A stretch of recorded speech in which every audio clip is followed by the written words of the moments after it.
Up? What's up? What's up? What's up?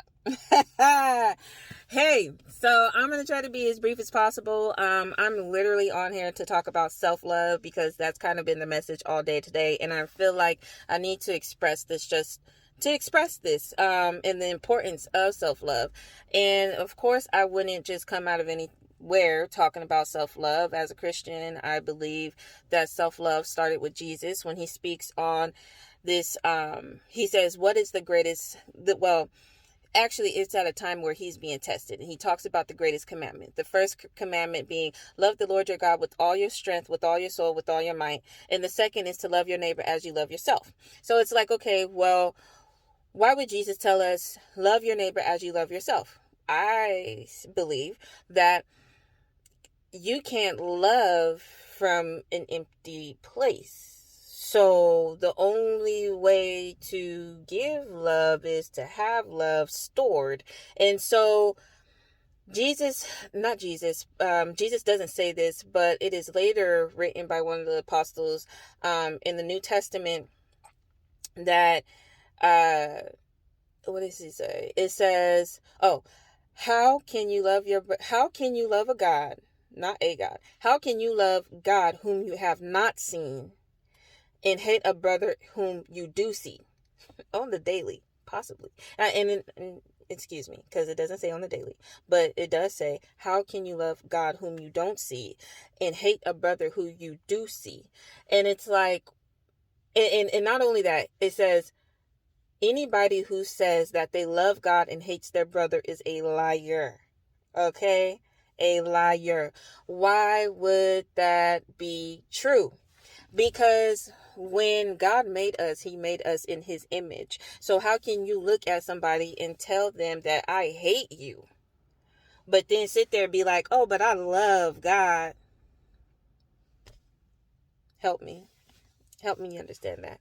This is how we know certainly that when we have to watch the motives and how we serve, because loving your neighbor as you love yourself is a service. It's a selflessness attribute. It's selfless, not selfish. You don't self-love to love yourself, right? Sounds crazy. But you self-love, you have to have it in order to better serve people around you. So even in Luke 10 from verses 27 to 37 is the story of the Good Samaritan.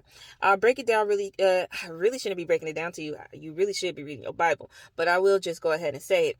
So, the Good Samaritan story, there's three men that passed this man who was brutally beaten.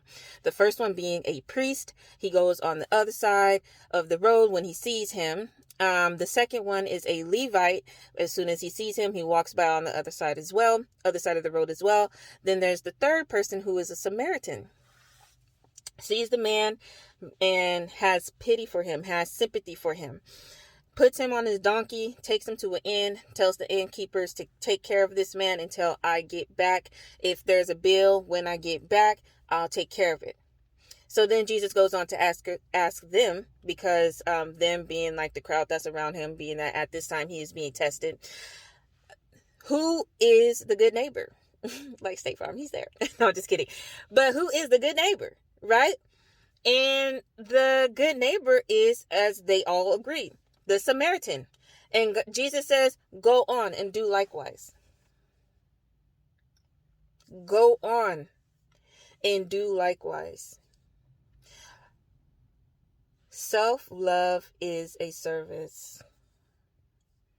It's not as, it's, I don't love, there's no point. It's a detachment. I love me enough to love you too. Yes. I love you. Now, listen, don't take that, but really, I can't say I love you with a mother's love, right? But I can tell you that I do love you from a brotherly, sisterly love. Blessings.